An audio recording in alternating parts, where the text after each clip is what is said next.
battered and scarred. So yes,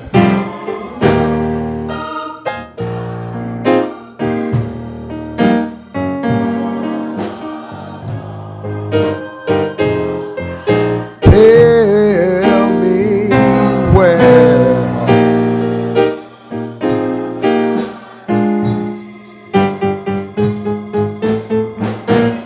Well,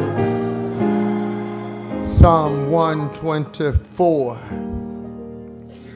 If it had not been the Lord who was on our side, now may Israel say, if it had not been the Lord who was on our side, when men rose up against us, then they had swallowed us up quick when the wrath was kindled against us.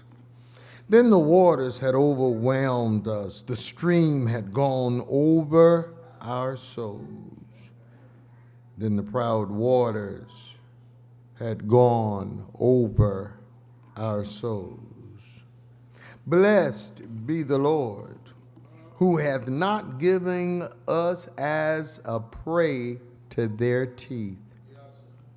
Our soul is escaped as a bird out of the snare of the fowlers. The snare is broken, and we are escaped. Our help is in the name of the Lord, who made heaven and earth. Our help is in the name of the Lord, who made heaven and earth.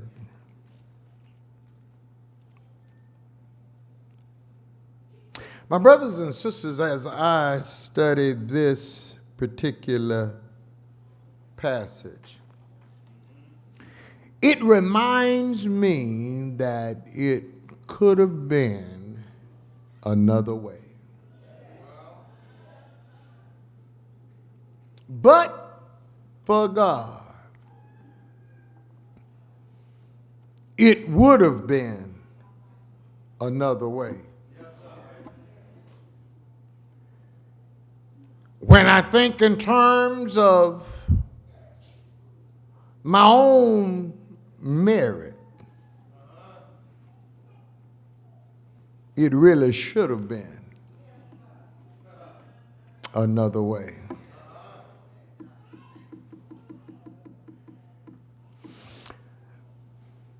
I look at as a title, Our Worst Shows God's Best.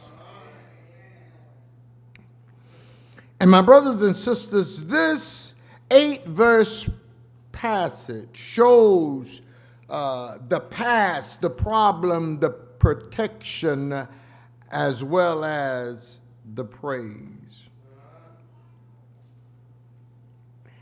Theologians grapple with this text as it deals with the time period. Sometimes there are those that challenge the authorship of King David.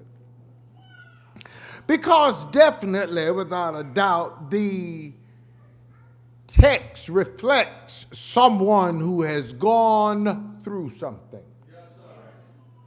The text definitely reflects the experiences of one who was almost gone. The experiences believed that in the life of Jerusalem, when one of the most treacherous armies the world had known was invading and conquering the then known world. The text gives us to know that there was a time, a moment of reflection, a moment of jubilee, where indeed someone rejoices over the past. My brothers and sisters, when you think about your past, you really don't have to be a theologian, even one that has studied history. All you've got to do is look back on your own life. And you too can say, if it had not been for the Lord. You really don't have to go back that far to see that. I like the word. I think it was Marvin Sapp that said, I never would have made it. Yeah, I appreciate all that was done in Sunday school and in Bible study as a little boy growing up, and we learned and we were taught about Daniel in the lion's den. We were talking about Shadrach, Meshach, and Abednego, but I thank God I've lived long enough that I can look back over my own life and say, if it had not been. Anybody else have an experience like that?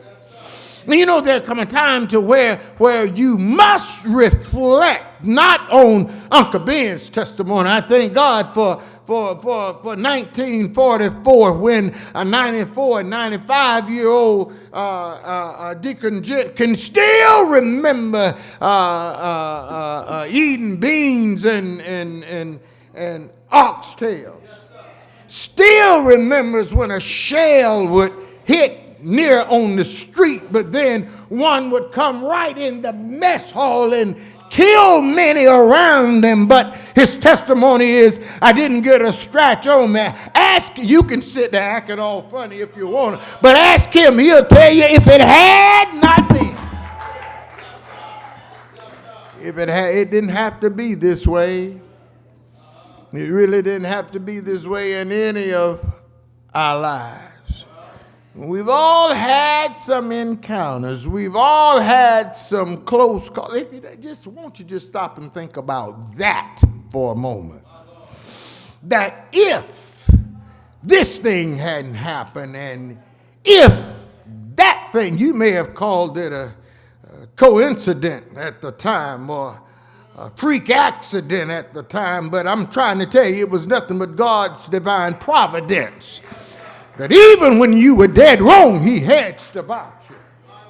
Even when the truth of the matter is it should have, could have, and would have, God's goodness and mercy was still right there in your situation. That was the past.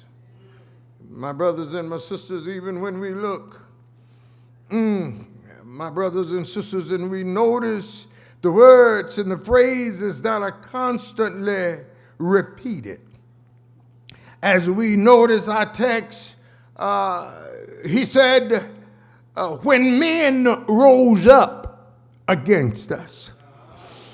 Keep in mind, Jerusalem wanted to make an alliance with Egypt, because Egypt and the pharaohs, they had great armies. But even Egypt at this time was being threatened by the Assyrians. My brothers and my sisters, they wanted to have someone to run interference, and that interference would have been Jerusalem. It reminds me of when Jehoshaphat came looking one day, and they heard the word that their enemy was approaching. Jehoshaphat became nervous. Even those in his province became extremely nervous, knowing that they had an inadequate army to go up against their foes. Jehoshaphat called for a fast. All those in his encampment began to pray and call on the Lord. My brothers and sisters, when the Lord gave him a different perspective, about what they had to do. Jehoshaphat went to his people and went to his men and told them, don't worry about this battle. You see, no matter what you have to fight, no matter who you have to fight, you've got to look at it from the proper perspective. Now, if you're fighting your battle, then you better do what the scriptures say. You better not only count up the cost, but you better count up the ammunition, and you better make sure you have sufficient. You want to make sure you have a bigger army and a better army than your enemies. If it's your fight, if it's your war, you better have all the strategy you need, and you're still not guaranteed. So you better get you some alliances with you. You better bring some more folk with you anytime you're going to your fight. There was a word in the community that says, never bring a knife to a gunfight. Are y'all going to pray with me? But when you're fighting a different battle, Jehoshaphat was able to go to his people and assure them from a different perspective, the battle is not yours. Oh, yeah, when you're fighting your fight, you got to understand there's always somebody bigger and badder than you. But I come by on my way to heaven just to let you know when the Lord is on your side. And my brothers and sisters, yeah, there are many battles that are waged with the believer. There are many battles. Paul gives us to know we wrestle not. We're not fighting against just flesh and blood, but we're fighting with powers and principalities in high places. Yeah, my brothers and my sisters, when you face a battle, you must first understand who's at battle. And then understand that Satan doesn't fight fair. Jerusalem knew that she was the one. The Hebrews knew that they were the one that were going to usher in the Christ child. Satan always hated them, even when the Lord would tell Abraham to leave your daddy's house and go looking for a builder whose maker is God. And I will bless those that bless you. I'll curse those that curse you. The Bible gives us to know that Israel will always be as a speckled bird. She'll always have enemies. The psalmist said, when men rose up against us. I want you to stick a pin right there, because I need you to know even today your biggest enemy, chances are, was at one time your closest friend. Stop and think about that for a moment. He said, when men rose up against us, those that were once on our side is now taking up arms against us. Surely David knew something about that experience. Yeah, David knew even about his whole household in the persons of his son going against him, plotting to overthrow his kingdom. Oh, yeah, notice the psalmist, when men rose up against us, they had swallowed us up quick when their wrath was kindled against us. Think in terms of Assyria coming south, having conquered everything north, east of Jerusalem, have already conquered Samaria. Took 3 years for that defeat, but now they have the sights set on Jerusalem. Jerusalem, although it's a fortified city, just don't have what it takes to keep out the Assyrian army. My brothers and sisters, even the enemy and the foe have already breathed out their threats. They're walking in pride when he said, then the waters had overwhelmed us. The streams had gone over our souls. Then the proud waters had gone over our souls. They watched them as they marched down over the times, over the years, and conquered city after cities in bloody battles. They'd become almost a wasteland when there was Isaiah depicted as starvation in the streets, where there could not be any rest for the weary. They knew they were in trouble.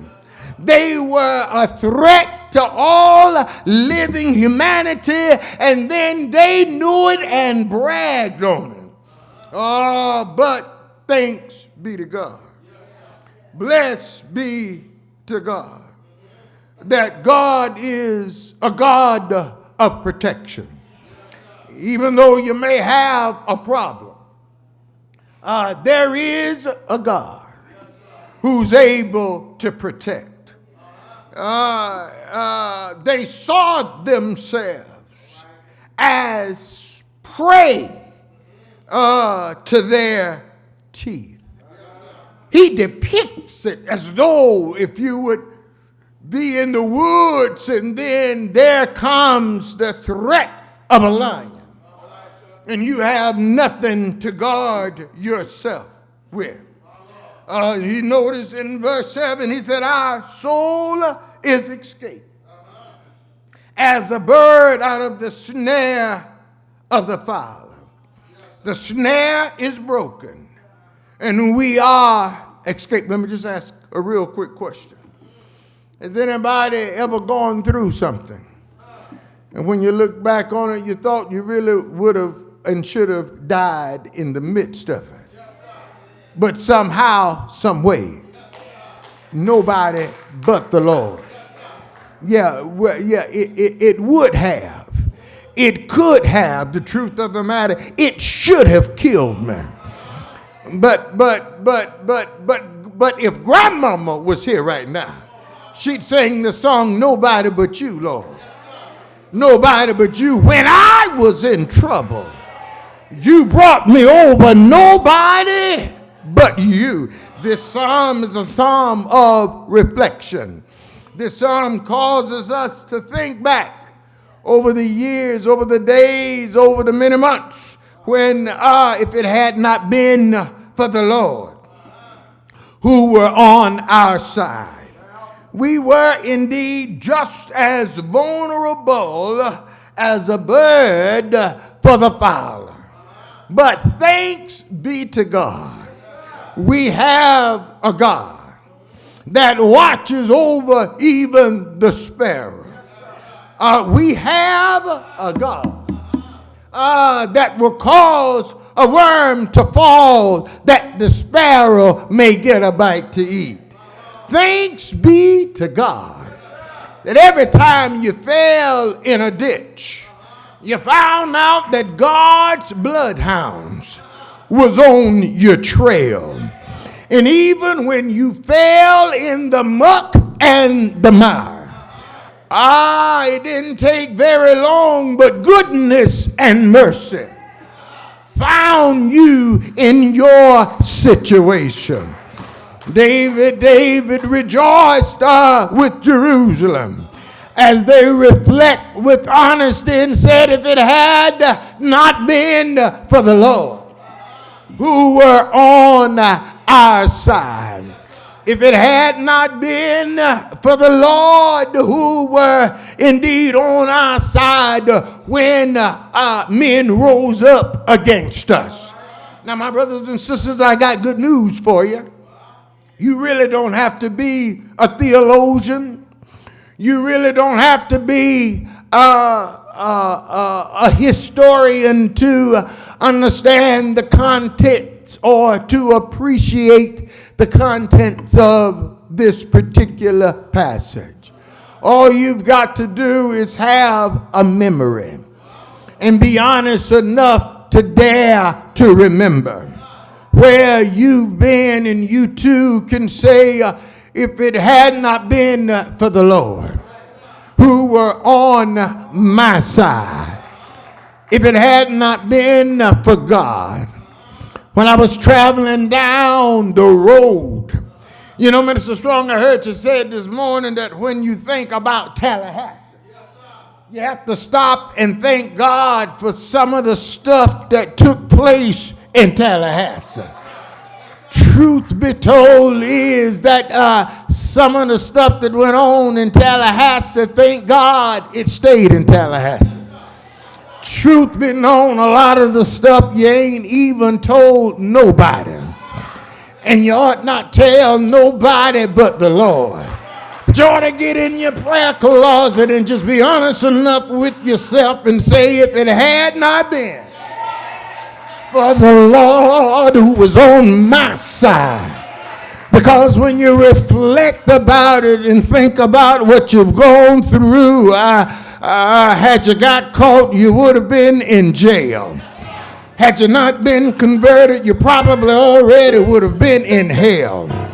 But the loving hand of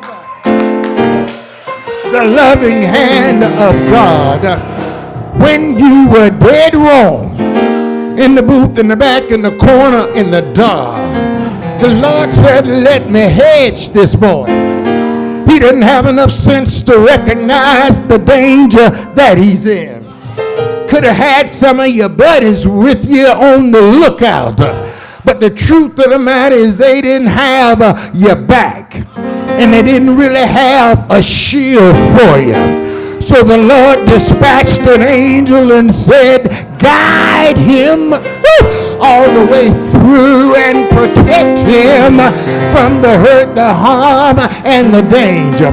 Anybody here can say, if it had not been for the Lord who were on my side, somebody can look back and see their days in a sick room, and you had an alliance with a good surgeon, and you had an alliance with Blue Cross and Blue Shield, or some good Aetna insurance that has promised to take care of all the bills.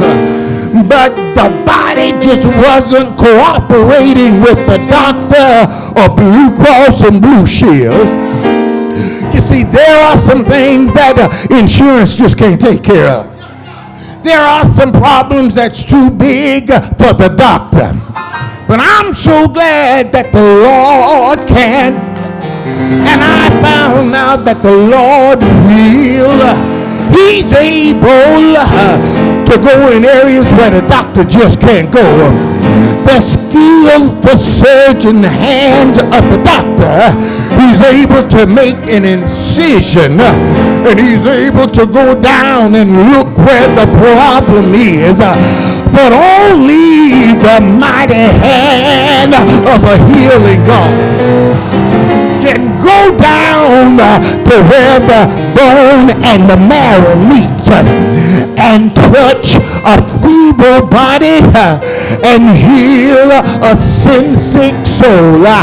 And you can testify today, if it had not been, not for my doctor, not for my surgeon, but if it had not been for the Lord who was right there on my side, I've always credit myself for being a good driver, no matter how slow or how fast I was going. But I can remember right now coming out of Nichols one night about 2:30 in the morning, driving about 85 or 90 miles an hour.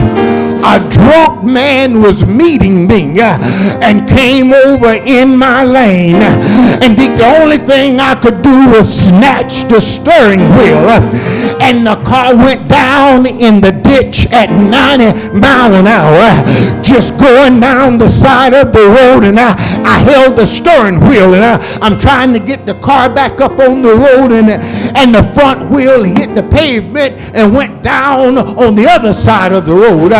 Now we're going 90 miles an hour on the other side of the road sideways, and I'm thinking to myself that if I hit a pole, a telegram pole, I'm gonna get the full impact. I said, Lord, you've got to take the wheel.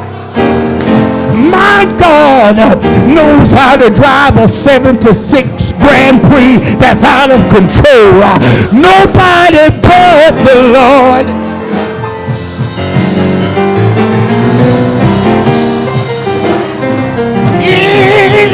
Anybody here can say if it had not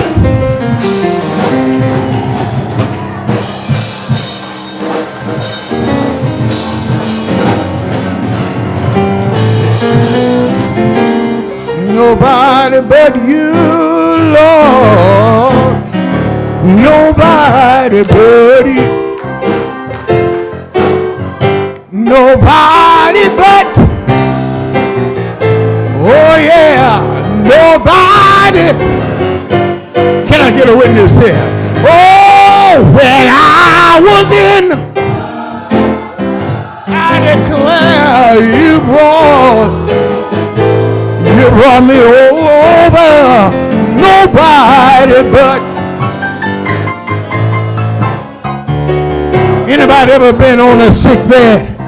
This verse is for you. You can say, you've been my doctor. Nobody but you. You've been my doctor. Oh yeah, nobody. Oh, when I was in. Oh yeah, you brought me over. Nobody but you. Oh, when I had to go to court one day, he met me in the courtroom. You've been my lawyer. Nobody but you. You've been my lawyer. Nobody. Oh, when I was in, you brought me over. Oh, nobody. Your church is open. Nobody.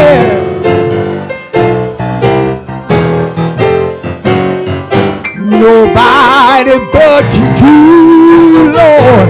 I won't give nobody else the credit. Nobody but you. Nobody but. Couldn't find nobody. Oh, when I declare you brought me. Nobody.